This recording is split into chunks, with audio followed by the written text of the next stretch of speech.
military aircraft. Please identify yourself.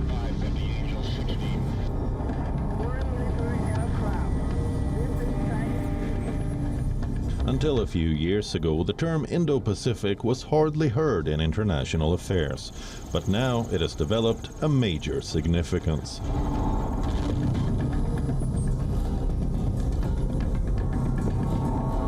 Security dynamics in the Indo-Pacific are rapidly changing. The region is home to not only the world's fastest growing economies, but also the fastest increasing military expenditure and naval capabilities. It also sees the fiercest competition over natural resources and the most dangerous strategic hotspots. Thus, it may not be wrong to say that Indo-Pacific holds the key to global security.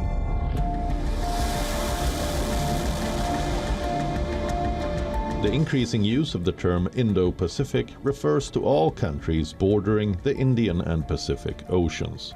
The enhanced cooperation between the nations has been driven by growing concerns about China's increased defense spending and rapidly expanding military presence in the region. The latest one is this. Scientists developing China's next-generation nuclear submarine technology say they have found a way to significantly improve the efficiency of the laser propellers that can produce almost as much thrust as a commercial jet engine. This new laser-based propulsion technique, developed by researchers at the Harbin Engineering University in China, will use optical fibers that coat the submarine. This would make the submarines much faster and stealthier. This can be a game changer in the Indo-Pacific. China's rise as an economic, technological, military, and political powerhouse is slowly shifting the balance of power. Let's explore more about the Indo-Pacific and its importance. Why China's growing influence in the region is concerning for its Indo-Pacific neighbors. What is the US strategy to counter China here? Will future crises be triggered or settled at sea in the Indo-Pacific?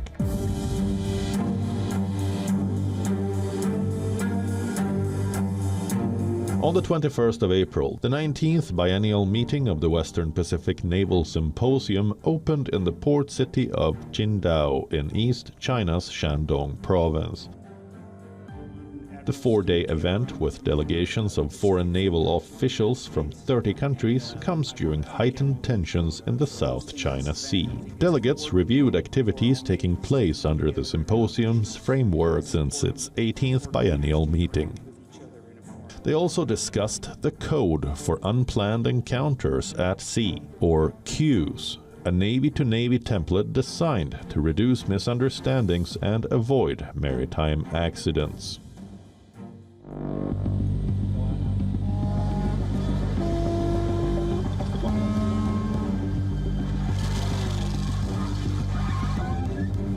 Tensions are particularly high around the second Thomas Shoal in the South China Sea, where Manila has accused Beijing of harassment, including the use of water cannons against Philippine vessels.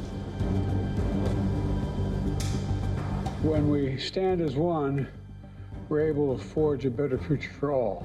The United States, Japan, and the Philippines signed a cooperation agreement at a trilateral summit days before China's biennial meeting, where leaders expressed concerns over Beijing's dangerous and aggressive behavior in the South China Sea, which Xi Jinping's government slammed as bloc politics. I want to be clear, the United States defense commitments to Japan and to the Philippines are ironclad. They're ironclad. As I've said before, any attack on Philippine aircraft, vessels, or armed forces in the South China Sea would invoke our Mutual Defense Treaty. A great deal of history in our world will be written in the Indo-Pacific over the coming years. So, what is the Indo-Pacific region and the geopolitics around it?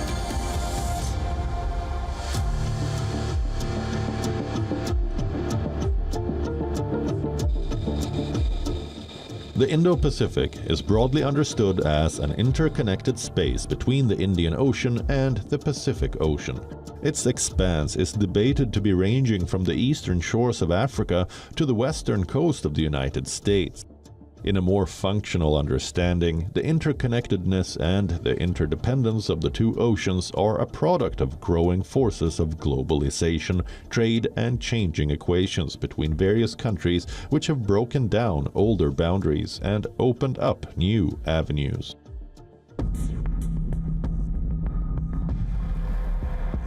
The Indo-Pacific comprises 40 countries and economies. 4 countries here in the region possess nuclear weapons: China, India, North Korea, and Pakistan. From the Pacific region in the east, that includes Australia and New Zealand and many other Oceania countries, to South Asia, that includes India, Bangladesh, Pakistan, Sri Lanka, the Maldives, Nepal, and Bhutan. To Southeast Asia nations including Indonesia, the Philippines, Laos, Malaysia, Myanmar, and Thailand.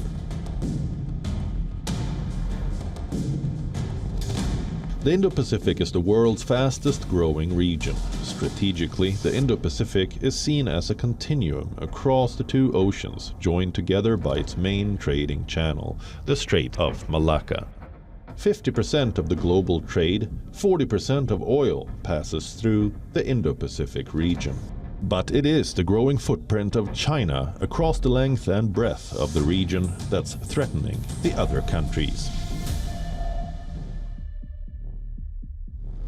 Beijing's maritime advances have sprawled across the two oceans in a bid to secure energy requirements and boost its trading ties. In terms of connectivity and infrastructure, the Belt and Road Initiative puts forward the Chinese-led plan to bind the geopolitical space. Economically, China is a crucial trading partner for all the major states in the region and also takes active interest in leading the economic partnerships. However, the rise of China is to be decoded alongside that of the US presence in the region. Let's see how countries are marking their presence in the contested waters.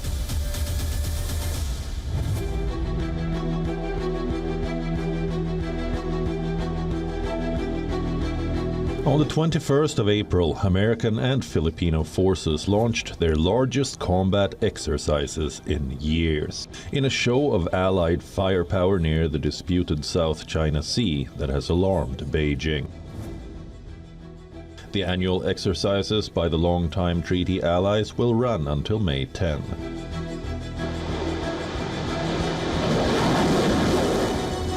The annual drills, dubbed Balikatan or shoulder to shoulder, come amid an escalating diplomatic row and maritime encounters between the Philippines and China, including the use of water cannons and heated verbal exchanges. As coastal nations, the United States and the Philippines share the vast expanse of the Pacific Ocean. We understand the importance of maritime cooperation in addressing the complex challenges that threaten peace and security in our region. Together, alongside our like-minded partners, we are fully committed to upholding a stable and prosperous Indo-Pacific. This exercise and the many other smaller military engagements are central to achieving our shared commitment to greater interoperability between our respective armed forces.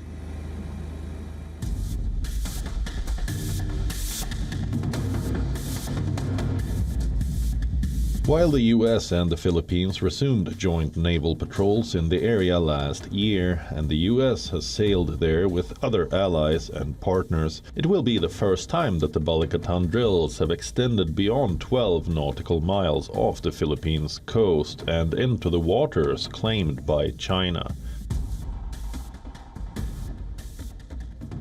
Beijing claims the South China Sea almost in its entirety, despite a 2016 arbitration ruling that rejected the main elements of its claims and found many of its uses of the waters violated Manila's rights under the UN Convention on the Law of the Sea.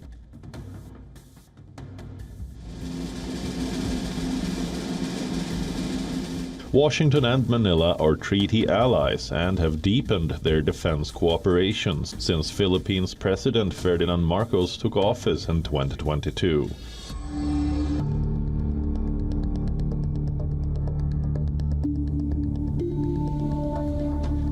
Earlier this month, Britain, the United States and Australia said they are considering working with Japan on advanced capability projects through their AUKUS security pact. The three AUKUS defense ministers also announced they will launch talks related to Pillar 2 of this pact. Pillar 2 commits the members to collaborate on military technologies, including quantum computing, artificial intelligence, hypersonic weapons, and undersea capabilities. So, what is the AUKUS Pact? AUKUS is an acronym for the alliance between Australia, United Kingdom, United States. What brought them together was the dragon in the Pacific. All three countries were facing the heat of a rising China. The US was turning to Asia, seeking to reinforce its conventional might, strengthen and streamline coordination with existing allies, and build new alliances. Britain, which wanted to play a bigger role in the Indo-Pacific in line with the US pivot, also saw China as an epoch-defining challenge. For Australia, a non-nuclear power dependent on its Western partners for security guarantees, China's rapidly growing military capabilities posed fresh challenges. The three of them, in September 2021, announced the AUKUS Trilateral Alliance. The alliance aims to counter China's growing power in the Indo-Pacific region. On the 8th of April, China's foreign ministry condemned the AUKUS Security Pact and warned it could spur a regional arms race. I've just outlined a position on the trilateral security partnership between the United States, the United Kingdom, and Australia. We do not support the creation of confrontation between camps, and we are opposed to increasing the risk of nuclear proliferation and intensifying the arms race.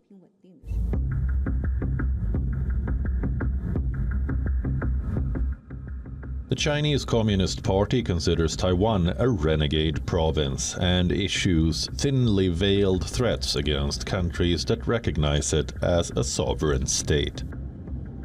Reports of China trying to capture the Pratas Islands emerged in 2020, prompting Taiwan to start patrolling the area with its F-16s. Tensions escalated once again after Taiwan spotted Chinese drones circling the Taipei-controlled Pratas Islands. Taiwan warned China that it may open fire if these unmanned flying machines enter the country's restricted waters or airspace. Last year, too, Taiwan's defense ministry detected 103 Chinese warplanes around the island in 24 hours. This year, in the beginning of April, Taiwan military said it sighted 30 Chinese military aircraft around the island in a 24-hour window, one of the highest daily numbers in 2024. That's not all. 20 of the aircraft crossed into the island's so-called Air Defense Identification Zone.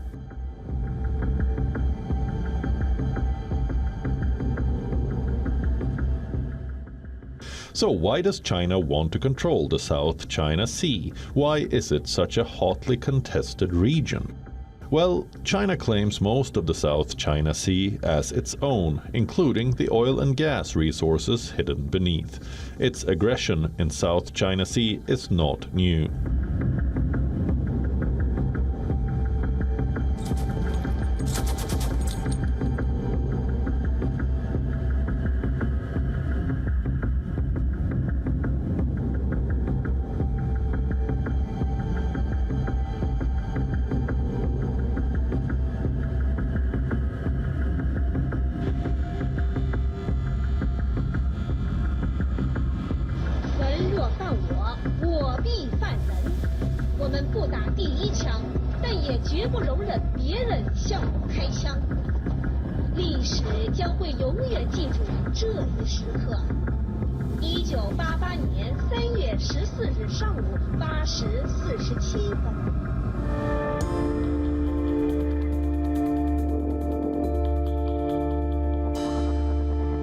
In China, it is called the South China Sea. In Vietnam, the East Sea, but it's officially known as the South China Sea.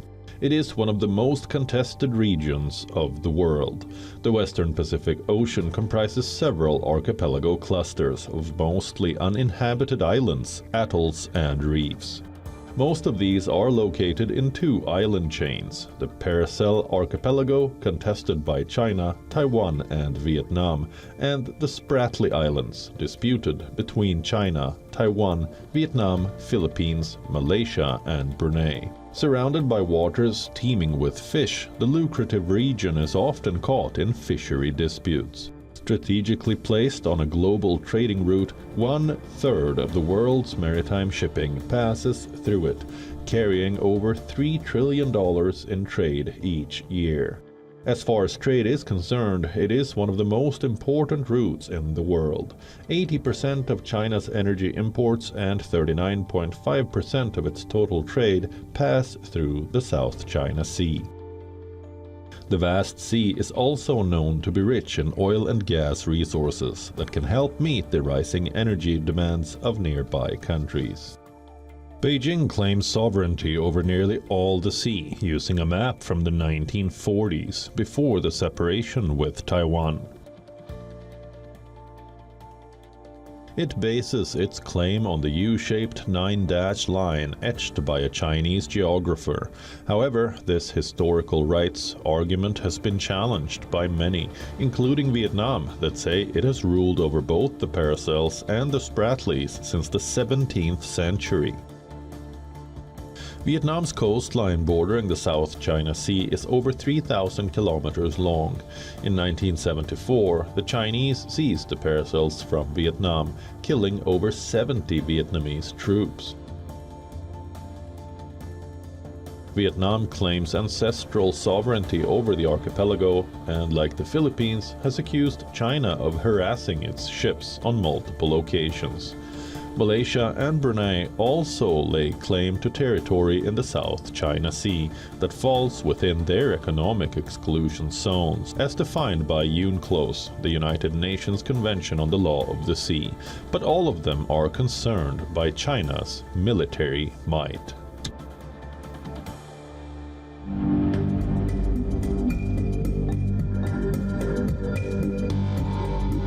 A tiny nation of 500,000 people, Maldives has drawn enormous attention from all across the world since Mohamed Muizu won the presidential elections last September. The interest had only risen after the diplomatic row with India and Muizu's increased bonhomie with Chinese President Xi Jinping. Take together, all these developments indicate the intensifying India-China rivalry in South Asia, as well as the larger strategic disputes between the US and China in the Indo-Pacific region. So why is the Maldives important to China? Ever since China expanded its engagement in the Indian Ocean, Beijing has recognized the geographical positioning of Maldives. Maldives sits astride key international shipping lanes in the heart of the Indian Ocean that are important for China's energy supplies. And not just China, the United States too is bolstering ties with the Indian Ocean archipelagic nation. In February this year, a State Department spokesperson of the United States said the United States is committed to strengthening cooperation with the Maldives, a key partner in ensuring a free, open, secure, and prosperous Indo-Pacific region. Against this backdrop, the Maldives finds itself at a crossroads in the ongoing competition between the United States and China. Decisions made by its leadership are likely to have significant implications for the geopolitical equilibrium in the Indian Ocean region.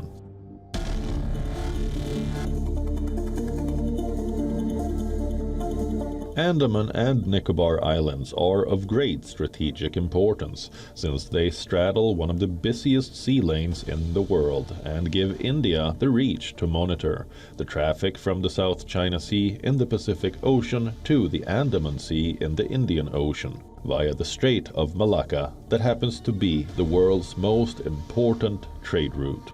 For years, the archipelago of Andaman and Nicobar Islands at the juncture of the Bay of Bengal and Andaman Sea to India's southeast remained a dormant landmass. That changed when China started making radical movements near the border areas. Fast forward to 2023, New Delhi is building a naval base to counter its perennial foe. With revamped airfields and jetties, habitat for troops to a robust surveillance infrastructure, Andaman and Nicobar Islands are currently in the middle of a major military infrastructure upgrade.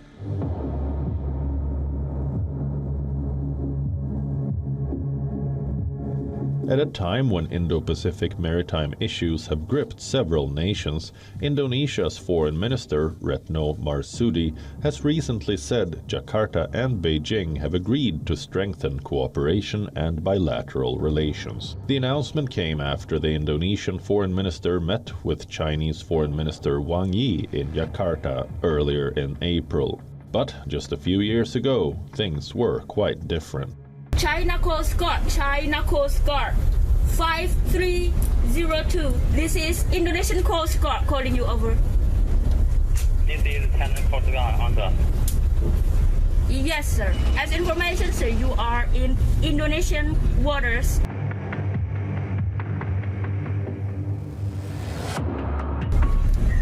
Yes, sir, you are in Indonesian waters, sir. Please move away and go back to your territory, sir. China has an indisputable sovereignty over the island in South China Sea and the adjacent waters, and enjoys sovereign rights and jurisdiction in the relevant. This was an incident from 2019 when an Indonesian patrol ship confronted a Chinese Coast Guard vessel. Like other nations, Indonesia too had deployed fighter jets and warships to patrol islands near the disputed waters to counter China's aggressive behavior. Relations between Indonesia and China were frozen for decades, but now China is a major contributor of foreign direct investment to Indonesia. China has invested billions of dollars in various projects across the nation's archipelago. The Association of Southeast Asian Nations and China have for years been trying to create a framework to negotiate a code of conduct on the South China Sea, a plan dating as far back as 2002. But progress has been slow, despite commitments by all parties to advance and expedite the process. The geography of island nations across the Indian and Pacific Oceans place them at the strategic crossroads of the great power competition. As major powers dive deep into the seas of the Indo-Pacific region, claiming territorial and maritime rights, the world will watch how these powers, especially China and the United States and their allies, navigate these troubled waters.